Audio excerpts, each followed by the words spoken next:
Bonjour tout le monde, bienvenue à cette nouvelle émission d'Accès MRC.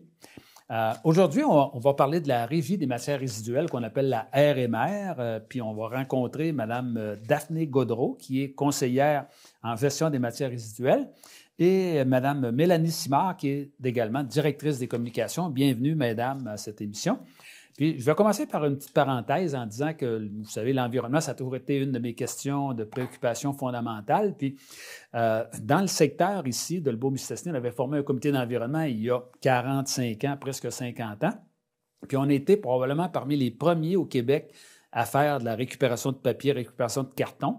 Ça fait que je pense qu'on peut être fiers de ça. Des fois, le monde de Montréal, il pense qu'on est des colons. Là. Non, on n'est pas des colons, on est en avance, on est des leaders en environnement. Fait que bienvenue, mesdames, à notre émission. Je pense qu'on peut être fiers de ce qu'on a fait puis de ce qu'on va faire dans le futur. Bon, on va commencer en disant que la RMR du Lac-Saint-Jean, là, qui en fait partie, depuis combien de temps ça existe? Là, est-ce que vous pouvez nous expliquer un petit peu là, comment ça a commencé puis en quoi ça consiste? Donc, la RMR a été créée en 2008 pour centraliser la gestion des matières résiduelles au Lac-Saint-Jean. Donc, en fait, la RMR appartient aux trois MRC du Lac-Saint-Jean, donc la MRC de Maria-Chapdelaine, de Domaine-du-Roi et de Lac-Saint-Jean-Est et la communauté Innu de Massayach. Donc, en fait, on dessert environ 110 000 citoyens et 36 municipalités. Donc, on est aussi géré par un conseil, la gouvernance, c'est un conseil d'administration qui est composé des préfets du Lac-Saint-Jean et de mairesses et maires. C'est un organisme sans but lucratif ou c'est comme un service parapublic? Ou... En fait, c'est vraiment comme un organisme municipal, donc intermunicipal. Okay. Oui. Puis vous êtes mis ensemble pour que ce soit plus efficace plutôt que d'avoir chacun dans chacune des MRC. Là. Exactement. Donc, il y avait une dizaine de lieux d'enfouissement technique à l'époque. En fait, c'est plus des lieux sanitaires, si on veut. Ouais. Maintenant, on en a un là, pour toute la région. Donc. OK. Bon, on rationalise, comme on dit. Oui, c'est ça. OK. Puis, on dit que la RMR, c'est la Régie des matières résiduelles. Mais c'est quoi les matières résiduelles? On n'utilisait pas ça avant, ce nom-là, là? Oui, bien, les matières résiduelles, en fait, c'est tous les résidus de production ou d'activité qu'on fait. C'est ce qu'on consomme. Donc, ça peut être un reste de table, des contenants qu'on a terminé d'utiliser, des vieux meubles, des résidus de construction. Ça fait toute partie de la grande famille des matières résiduelles.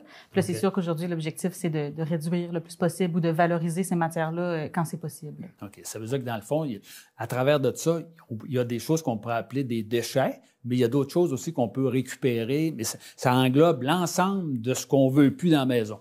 Oui, pas mal, oui. OK. Bon, et puis, est-ce que vous occupez uniquement des matières résiduelles ou vous avez d'autres volets? C'est vraiment là-dessus que vous focussez? En fait, on peut dire que la RMR s'occupe de tout ce qui est en lien avec les matières résiduelles, mais ça va quand même au-delà de gérer les déchets. Donc, on a un volet qui est opérationnel. Donc, on gère la collecte. On a aussi une vingtaine de plans d'opération, donc qui comprend le lieu d'enfouissement technique d'Héberville Station où vont les déchets. On a le centre de tri de Roberval pour les matières recyclables. On a 2 centres de compostage pour les contenus de bacs bruns. On a aussi le traitement des bouts de fosse septiques et évidemment là, les écocentres que les gens connaissent bien. Donc ça, c'est vraiment le volet opérationnel où tous les matières résiduelles vont éventuellement être acheminées. Mais on a aussi là, le volet qui est plus sensibilisation, accompagnement. Donc, accompagnement des citoyennes et citoyens, mais aussi des entreprises. Donc, on travaille à outiller, mobiliser la population à ce qui les aider à réduire les déchets. Ce qu'on souhaite, en fait, ultimement, là, c'est de réduire l'enfouissement. Un exemple de sensibilisation qu'on fait, c'est, par exemple, on a une campagne régionale présentement avec la MRC du Fjord du Saguenay et Ville de Saguenay. Donc, on a vraiment une belle campagne pour encourager les gens à bien trier leurs matières. Mais aussi à les sensibiliser à si jamais ils mettent des matières qui devraient pas aller dans un bac, par exemple, de l'huile à moteur dans le bac brun, par exemple, ben là, ça vient contaminer le compost qu'on pourra potentiellement pas redonner aux citoyens, mais aussi s'ils mettent des bonbonnes de propane, des balles de fusil ou autres matières comme ça qui peuvent être dangereuses, des produits chlorés dans le bac de recyclage ou dans le bac de déchets, ben là, ça peut devenir vraiment un risque là, pour soit nos infrastructures ou encore les employés. Dans le fond, ce que vous dites, c'est que les gens, des fois, ils font ça en pensant qu'ils font bien, mais au lieu d'améliorer la situation, ils rempirent la situation parce qu'ils peuvent contaminer les autres choses qui auraient été récupérables, mais que là, qu'ils ne le seront plus. Okay, mais ce que je comprends, c'est que c'est quand même une assez grosse entreprise, là. Vous m'avez dit aussi que vous avez un service qui est offert aux entreprises pour les aider à mieux gérer tout ça. Comment ça fonctionne? Est-ce que ça coûte de l'argent? Qu'est-ce qu'une entreprise peut faire ou doit faire si elle veut avoir recours à vos services? Oui, bien à la Régie, on est 2 conseillères en gestion des matières résiduelles. Donc, on couvre le territoire là, du Lac-Saint-Jean au complet pour accompagner les industries, les commerces, les institutions dans la gestion de leurs matières. Un de nos objectifs, c'est de les faire implanter le bac brun, de les mettre au bac brun, mais aussi là, dans la gestion de leurs matières au complet, là, des résidus de production qui parfois peuvent être difficiles à gérer. Nous, on prend tous les dossiers. Dans le fond, on se rend sur place si l'entreprise a besoin de ça. On visite, on fait un constat de la gestion actuelle. On leur fait des recommandations personnalisées pour optimiser justement là, la gestion de leur matière. On offre des outils de sensibilisation. On offre de la formation aux employés. Puis on fait aussi un suivi après avoir fait nos recommandations. Là, puis tous nos services sont complètement gratuits. Là. Okay. Fait que c'est personnalisable là, selon l'entreprise puis ses besoins. Il y en a qui sont déjà... À ce moment-là, les gens ils peuvent communiquer avec vous autres par courriel ou par téléphone puis dire, ben moi, j'ai une entreprise, puis là, je voudrais faire ma part. Là, pouvez-tu m'aider à donner des conseils, des recommandations là, pour... OK, ben c'est très bien, ça. Combien vous avez d'employés qui travaillent pour la RMR? En fait, on est une centaine d'employés. Donc, on est vraiment répartis dans tous les plans d'opération, dans toute la région. Et ça inclut aussi là, les employés du bureau administratif. OK. Puis quand on voit des publicités à la télévision, là, est-ce que c'est la RMR qui fait ça ou c'est le gouvernement du Québec, le ministère de l'Environnement? Qui est-ce qui fait ça, ces publicités-là? Je dirais que c'est pas mal tout le monde. Il y a des publicités de Recycle Québec de ce temps-ci qu'on peut voir. Okay. En fait, c'est contre le gaspillage alimentaire, leur thématique. Sinon, présentement, nous, c'est à cause du fait simple de même, trier, c'est pas compliqué. Donc, ça, c'est notre campagne avec Ville de Saguenay puis la MRC du Fjord.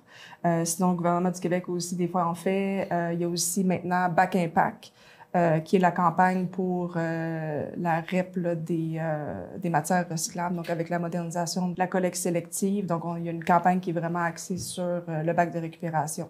C'est quand même assez complexe, tout ça. Là, oui. C'est que là, comme on dit... c'est pas toujours évident. Oui, puis quand j'étais jeune, là, il y avait un camion pour les poubelles, tout allait là-dedans, puis ça s'en allait tout à la poubelle. Mais comme on dit, on polluait, puis on récupérait pas, puis bon... C'était pas un succès total, comme on dit. Mais c'est quand même bizarre que, il y a 75 ans, on jetait rien, alors que là, maintenant, on jette à peu près tout, là. C'est un petit peu inquiétant, là, mais fort heureusement, vous êtes là. C'est quoi vos principaux objectifs? J'ai vu qu'il y avait un plan d'action, puis là, je pense que vous êtes rendu à votre 2e plan d'action. Est-ce qu'on a atteint les premiers objectifs et quels sont les objectifs là, pour le prochain plan d'action? Donc, en fait, nous, on a le plan de gestion des matières résiduelles, donc qui fait partie de notre plan d'action. Donc, présentement, avant, c'était aux 5-7 ans, maintenant, c'est rendu aux 10 ans qu'on fait des révisions. Donc, à ce moment-là, on détermine c'est quoi le kilogramme par habitant qu'on va aller cibler pour justement réduire. Ensuite, il y a aussi toute une panoplie d'actions, de programmes et de services qu'on met en place là-dedans. Donc, présentement, c'est 2024 à 2031, notre plan d'action. Est-ce que... c'est quoi, mettons, l'objectif? Mettons, est-ce que vous voulez en pourcentage, là, vous avez comme objectif de récupérer quel pourcentage, mettons, soit de compostage ou soit de recyclage? C'est quoi les objectifs que vous avez présentement, là? Notre objectif est plus en kilogrammes par habitant. OK. Fait qu'en 2021, quand on a fait la révision du plan de gestion de matières résiduelles, on était à 494 kilos par habitant. Puis l'objectif, là, d'ici 2031, c'est d'atteindre 379 kilos par habitant. Mais là, ça veut dire que présentement, là, par habitant, ça inclut les enfants puis les personnes âgées. Les entreprises aussi. Les entreprises aussi. Oui. Mais si on répartit ça par tête de pipe, par habitant, répète donc ça, c'est combien ce qu'on nous autres, on jette par année? En 2021, c'était 494 kilos. Oui. C'est complètement fou. Par habitant, ça veut dire que, mettons, une famille moyenne, là, 2-3 enfants, ça veut dire que finalement, ça, 5 000 livres par année de toutes sortes d'affaires. Puis là, tu disais que vous voulez réduire en termes En pourcentage, ça pourrait donner combien à peu près par rapport à votre chiffre? Peut-être 75 %? Ce qu'on souhaite, en fait, aller chercher, c'est 80 de matière organique, 70 de recyclage. 80 de recyclage, je pense. Puis il y a les CRD aussi là-dedans. Là. Okay. C'est ça qui vient augmenter notre tonnage et tout ce qui est construction, démolition, rénovation. Oui. C'est très difficile de trouver des débouchés. Donc, à ce moment-là, puis surtout de ce temps-ci, il y a de moins en moins de centres de tri justement pour ça. Donc, ils se retrouvent ultimement là, au lieu d'enfouissement technique. C'est malheureux, mais moi, j'ai jasé avec des entrepreneurs en construction, là, puis ils savent qu'ils vont jeter des affaires qui seraient récupérables, mais c'est pas payant de faire ça. Ça va coûter plus cher aux clients de faire trier ça, etc. Ça fait que là, tout s'en va, entre guillemets, à la poubelle, là, mais c'est complexe tout ça, puis démêler les matériaux, c'est pas évident. Mais ça veut dire qu'en gros, ce que vous voulez, c'est qu'il y ait autour de 75-80 % qui s'en aillent au bon endroit, puis que finalement, on récupère le plus possible. C'est un bon objectif. Oui, parce que du 494, il y a beaucoup de matières qui sont enfouies, mais qui devraient être mises dans le bac bleu, dans le bac brun, puis rapportées à l'éco-centre. Là. Fait que de mettre la bonne matière dans le bon bac, ça va permettre ultimement de réduire ce tonnage-là. Là. Dans le fond, c'est qu'il y a encore du monde qui met tout à la poubelle. Probablement, oui. C'est ça. Ou en tout cas, beaucoup trop dans la poubelle. Là, oui. C'est clair. Puis vous autres, vous dites, nous autres, par la sensibilisation, le soutien, on veut faire comprendre au monde là, que ça ne va pas tout dans la poubelle puis essayer de démêler ça. Mais c'est quand même je dirais, compliqué, entre guillemets, de savoir qu'est-ce qu'on met dans chacun des bacs. Disons que peut-être, mettons, comme le bac de compostage, c'est peut-être moins pire du fait que, je ne sais pas, je ne sais pas si vous avez des problèmes avec les gens qui compostent, là, qu'est-ce que vous voyez? Est-ce que les résultats du compostage, ils sont bons ou le monde met n'importe quoi comme dans les autres bacs? Ça va quand même assez bien. C'est sûr qu'on trouve toujours des objets qui ne devraient pas se retrouver. On retrouve des outils des fois, des pinces-personnes. Oui, c'est ça. Donc, il y a quand même un peu de contamination.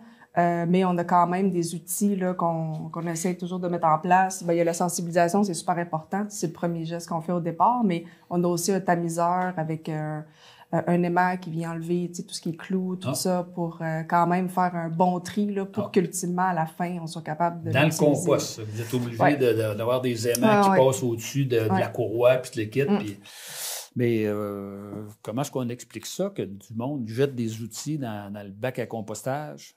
En fait, peut-être qu'il y a certaines personnes que c'est juste, écoute, je paye des taxes, donc je vais utiliser le bac, j'ai plus de place dans mon bac de déchets, donc je vais le mettre dans un autre bac qui est vide. Ouais.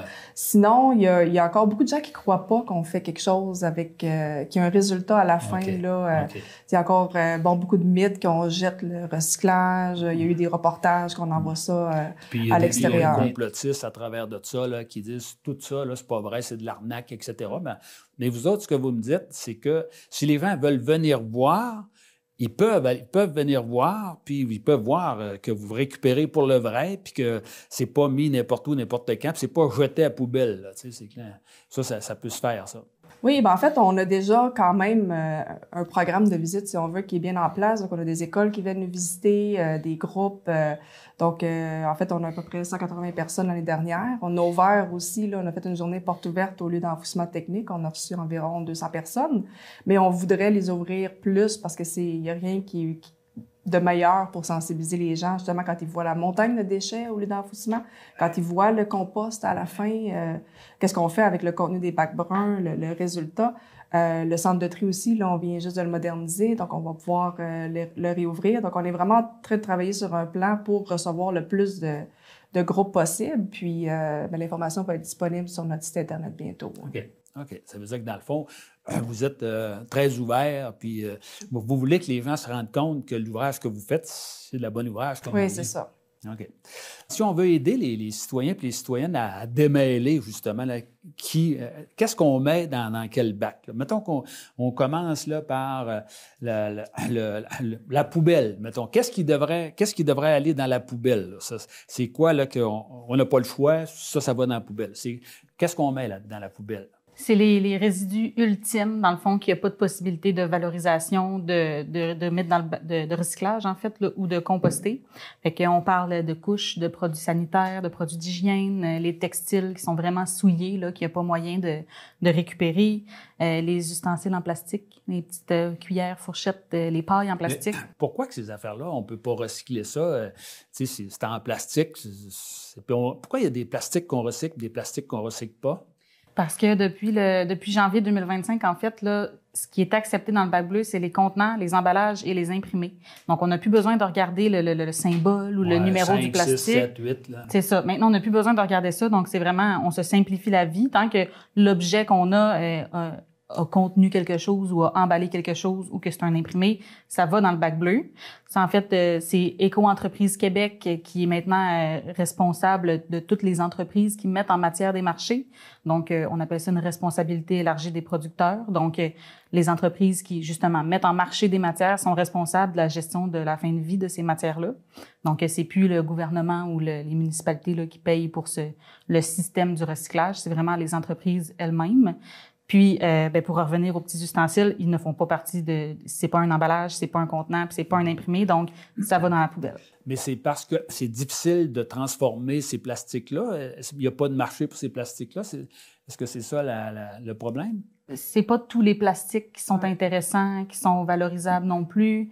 Tu sais, le centre de tri, c'est un peu comme une bourse, là. Faut qu'il y ait des acheteurs qui prennent la matière. Si ça l'intéresse personne, ben, même si on la prend dans le bac bleu.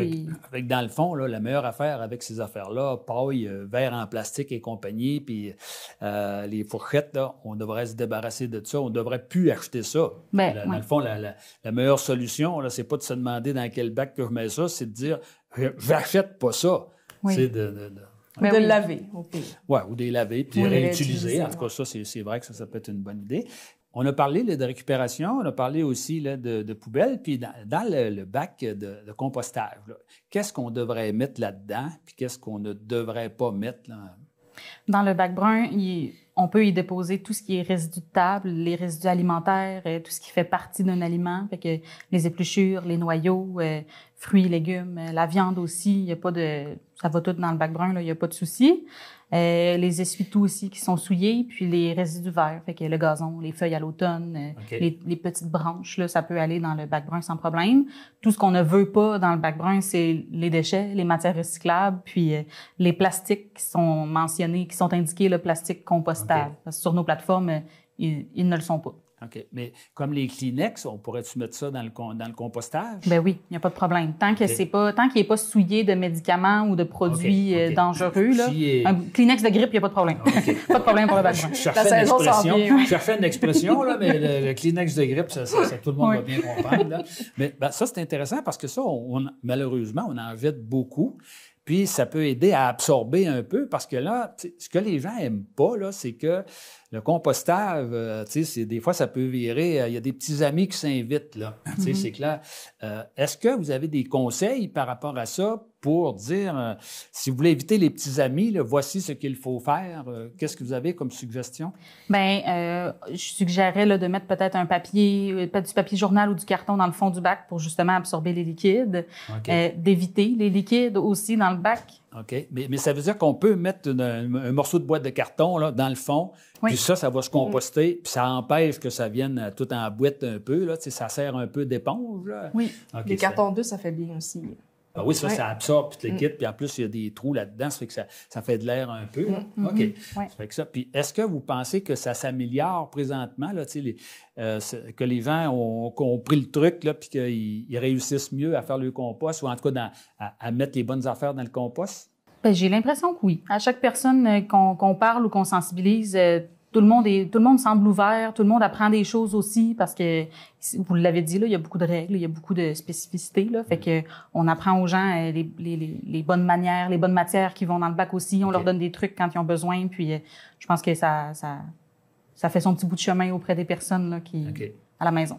Puis aussi, des fois, c'est le monde, ils apprennent des voisins, puis le kit, ça se parle un peu, là, ça peut aider. Là. Puis, on a parlé tantôt des petits amis, là, puis j'ai comme senti que tu voulais ajouter d'autres choses là, par rapport à ça sur le compostage. Là. Qu'est-ce que tu peux faire comme suggestion pour éviter les petits amis? Oui, bien, les petits amis, puis aussi les odeurs. Je sais que les odeurs, ça peut freiner les gens là, à faire du compost à la maison. Je recommanderais peut-être s'il y a de la place, là, de congeler ou de garder au froid les matières ou de les mettre dans le bac brun directement la veille de la collecte. Comme ça, le sac de compost, il n'y a pas le temps d'avoir chaud, puis les bactéries n'ont pas le temps de proliférer. Fait que ça permet d'éviter les petits amis. Puis au niveau des odeurs aussi, le bicarbonate de soude, c'est un bon neutraliseur d'odeur. Fait que en saupoudrer dans le bac de cuisine à la maison puis dans le bac extérieur, ça permet vraiment ça sent moins fort. OK. Ah, c'est des bons conseils. C'est pas trop compliqué, ça. Puis la petite vache, comme on dit, ça coûte pas cher. Puis quand ça fait 1 an qu'elle est dans le frigidaire, elle doit au moins absorber la senteur un peu. Comme on dit, elle va être bien contente de tomber dans le bac. Ben oui, puis on la réutilise, on la valorise. Fait que c'est parfait. Ça veut dire que ça peut être composté, la petite vache. Là. Ben oui. C'est quand même assez spécial que la petite vache puis le vinaigre, là, ça peut faire à peu près toutes sortes d'affaires. Puis tout le monde a ça dans la maison. Tu peux nettoyer des affaires. C'est probablement parmi les meilleurs produits rapport qualité-prix qui existent. Là, il y a un nouvel élément qui est en train de s'ajouter, là, ce qu'on appelle là, les consignes actions. Il y en a un, entre autres, à Dolbeau-Mistassini. Je ne sais pas comment ça fonctionne. Est-ce qu'il y en a dans toutes les municipalités? Puis à quoi ça va servir, ça, les consignes actions?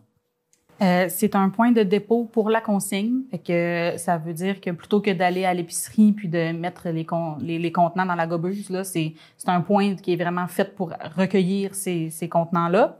Donc, vous allez pouvoir y apporter des contenants de prêt à boire en aluminium et en plastique de 100 ml à 2 litres. Puis même chose pour des bouteilles de boissons gazeuses ou de bière en verre de 100 ml à 2 litres aussi. Fait que vous apportez ça sur place. Il y a l'option gobeuse, mais il y a l'option aussi d'apporter les matières de plastique puis d'aluminium là, dans un sac transparent. Ça va être décompté plus tard. Ceux qui ont des boîtes de carton avec des gros sacs, là, au lieu de prendre les canettes une par une puis de mettre ça dans la gobeuse, là, tu vas avoir l'argent en fonction de la grosseur du sac. Là, mais est-ce qu'à ce moment-là, dans les épiceries, ils vont accepter encore, là, il va y avoir encore des gobeuses dans les épiceries ou si ça va arrêter, ça? Ça dépend de l'épicerie. C'est vraiment Consigne Action qui gère ce dossier-là là, de la consigne. Fait que je suis pas au courant de toutes les précisions. C'est une question de superficie, d'espace. C'est ça. Mais sur leur site, il y a vraiment une carte avec où il y a les points, que ce soit un centre Consigne Action. Ils ont Consigne Action Plus aussi, mais ils ont les détaillants qui vont accepter les matières. C'est sûr que pour les épiceries, là, c'est pas quelque chose de bien payant pour eux autres. C'est plus compliqué. C'est qu'il faut aider à ce que ça se fasse de façon rapide et pas trop compliquée. Admettons là, que je décide de continuer de mettre mes canettes de bière ou de boissons gazeuses dans le bac de récupération. C'est-tu correct, ça? Ou Oui, il n'y a pas de problème. C'est juste que la consigne, on paye pour ces matières-là pour qu'elles soient récupérées. Fait que le petit dissous là, de consigne, si vous mettez la canette dans le bac bleu, vous ne le récupérez pas. Fait que ça dépend vraiment si vous voulez récupérer votre consigne, mais sinon, nous, le centre de tri, il est adapté pour ces matières-là, il n'y a pas de problème. Mais est-ce que vous autres, à ce moment-là, c'est vous autres qui peut avoir le DICEN ou... Maintenant que c'est Éco-entreprise Québec qui gère les matières recyclables, non? Non. Avant, oui, mais maintenant, les matières leur appartiennent. Donc, on fait des ballots selon les normes qu'ils nous donnent. Puis, c'est eux qui les traitent, là. OK. Qu'est-ce que vous auriez à dire, à suggérer pour qu'on continue de s'améliorer en matière là, de récupération de l'ensemble des matières résiduelles? Ce qu'on aimerait rappeler aux gens, c'est que la RMR, on traite les matières qu'on reçoit. Donc, on ne les génère pas, on les traite. Donc, ce qu'on reçoit du bac bleu, du bac brun, on essaie de valoriser au maximum ces matières-là. Puis, les déchets, on essaie de les traiter de façon responsable. Par contre, ultimement, ce qu'on souhaite, c'est qu'il y ait de moins en moins de déchets. Donc, présentement, on est en projet d'agrandissement pour notre lieu d'enfouissement technique d'Héberville Station. Donc, on agrandit, c'est plus de cellules. On veut les remplir le moins rapidement possible. Parce qu'une fois que celui-là va être rempli, il va falloir en trouver un autre.